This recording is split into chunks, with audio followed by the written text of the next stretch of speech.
Thank you. Thank you so much. So this is my second episode, and with the first episode, you kind of have to capture people's attention. You pull out some stunts, give them a little taste of who you are, and you leave them wanting more. But with the second episode, there's sort of a responsibility because now people are listening. And so you can really say something important, and what you say can kind of set the tone for the rest of the show. Now I know that as I get more comfortable into this role, I'll probably grow and change a little bit, and with that, the show will as well. But I don't just want to distract you guys from day-to-day life. I want to have conversations with you where I can kind of challenge your thinking, not necessarily change it, but just broaden your perspective a little bit. And so we were trying to think of a good segment that would make for kind of a learning piece, and we talked about doing something on breast cancer because we just had Breast Cancer Awareness Month. So we had planned that, everything kind of fell apart last minute, that's how TV works.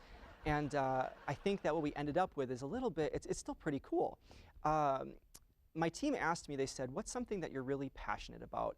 And to be completely honest, I have a huge sensitivity towards animals. And in the 6 years that I was living in Florida, I had a lot of interactions with stray animals, and it broke my heart.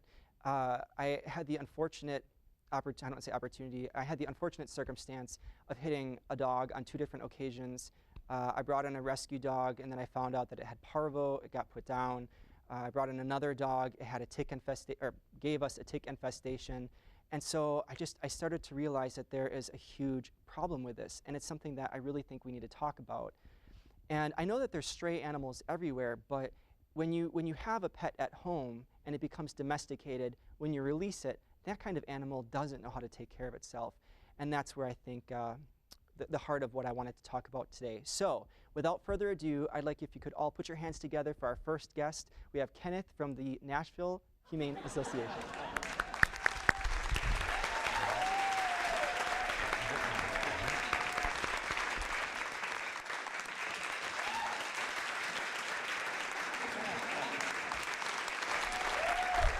Thank you. Hi. Hi. How are you? Oh, she's just the cutest thing. I'm really happy to be here. Thanks. I'm happy to have her. So, oh my gosh, how old is she? She is 3 months old. Oh, and typically, what is the age of the animals at the Humane Association? We have them as young, available for adoption. They are as young as 8 weeks old, up until 8, 9, depending on what we have on the adoption floor. I imagine that these dogs just go like crazy. She will most likely get adopted tomorrow. Yes. Yeah. So cute. Look at her. Maybe somebody in our audience will even take her home. You never know. So I have to ask. So I think that there's a big problem with stray animals around, and the Humane Association at first, I was really nervous about what to expect, and when I walked in there, I was really impressed by everything there. Could you tell everybody about the whole program, how it works, and the benefits to it? Well, I mean, some of the animals that we have in our shelter, they were strays that came in. We take in everyone by appointment. Believe it or not, this little girl was found as a stray dog. Oh. So, I mean, the way that we do it when someone brings in a stray, we bring in everyone by appointment to make sure we have the room in our shelter to house them. But with someone this small, of course, we had room for her that day, and we hold them for 10 days, hoping that maybe their owner is looking for them. Right. After that, then they start getting ready for our adoption floor. So she gets spayed, she gets up to date on her shots. No, that's so important. So you were talking to me about the importance of why you go spayed or neutered, and could you elaborate on that for our viewers? Sure. Everyone on our adoption floor, before they move there, they get spayed or neutered. And it's just, you got to help control the population of the animals. Right. It just helps all the strays that are out there. How many animals do you get in the center on a given week?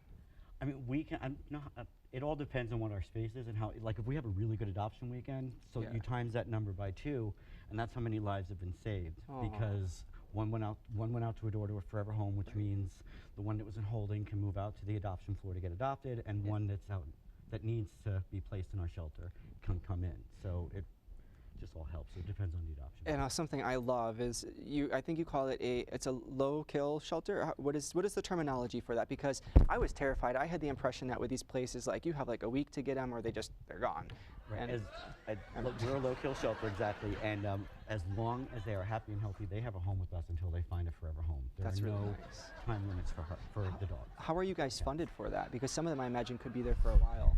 We are a local nonprofit, and it's all privately funded. So we rely on donors for our facility and fundraisers that we have throughout the year. Well, she is just a doll. I mean, She's just where can people find information on the Humane Association and just go to our website, nashvillehumane.org, or you can follow us on Facebook or Twitter. And you put like dogs of the week and stuff on your social networks, right? So we do, yeah. We have pets of the weeks. I mean, there's just a lot of weight, and the best advice I can give you is just come in and visit. Take a look. Yeah, that's the best thing to do. I have to ask, how do you work in a place like this with all these cute animals and not adopt all of them? I mean, I would be like that cat lady with like 70 animals. And I don't have 70 at home, but I do have 6, so I'm kind of at my limit. So I'm allowed to have crushes on animals, and then I get really happy when we find out at home. Have you had any stories where like you have somebody who comes in, they get the animal, they leave, and like years later they come back and you get to see the dogs all grown up? I love when that happens. Like that's one of our most popular things on Facebook is when we do a pup date. What's that? It's when people will write in and send a picture and just give a little story about their dog or their cat. A cat is called a perfect adoption, and the dogs are pup dates. Oh, it's just fun to know that these animals went to a forever happy home and just seeing them, and some of them you remember, and it's like, oh, that's the one that got away. I'm so happy for him. Well, thank you so much for sharing. What did you say her name was again? This is Bonnie. She's a 3-month-old. Do you mind if I hold her? I'll try. Oh gosh, please don't pee on me. As long as you don't put it down. Hi. Oh my gosh, this is gonna make me cry. I have to. I had a really emotional experience going into the Humane Association. I had 2 Chihuahuas, and it's been a couple of years since I've seen them, but I would take her home. Well, you can always just come by and visit because the animals love attention too. So even if you don't want to adopt, just can you take them out and play with them? Yeah, we have visitation rooms. I'll play with you. Out in the backyard for a walk, and the cats have a special visitation room. So you can get your fix that way if you need to. Awesome. Open paw invitation, okay? Open paw? Yeah. Pump it. Thank you so much, Kenneth, and thank you for sharing that over years. You guys give it up for Kenneth.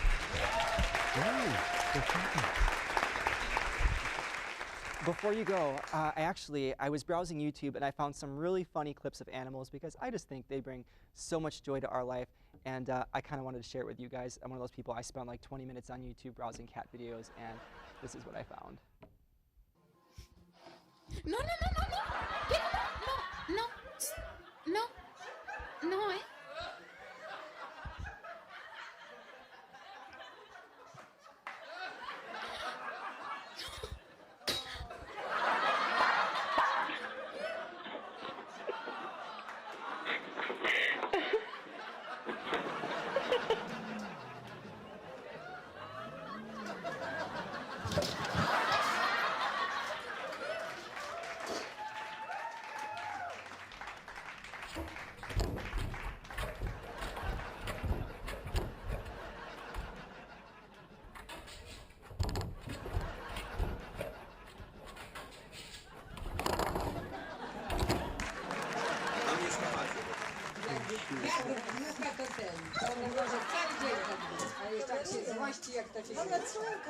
Look, he's playing with the shadow though. He sees the shadow.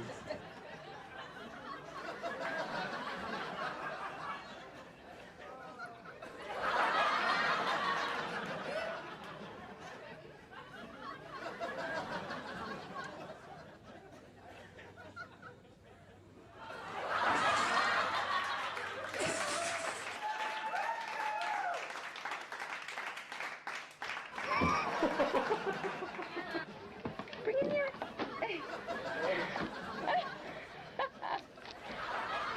on, Molly, bring it in. She's gonna cry.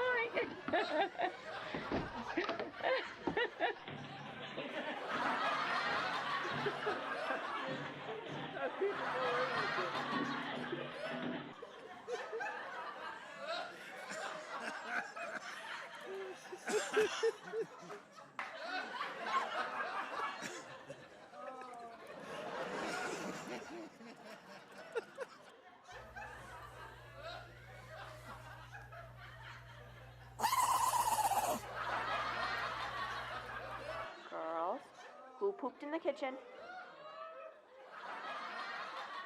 Benny? You pooped in the kitchen?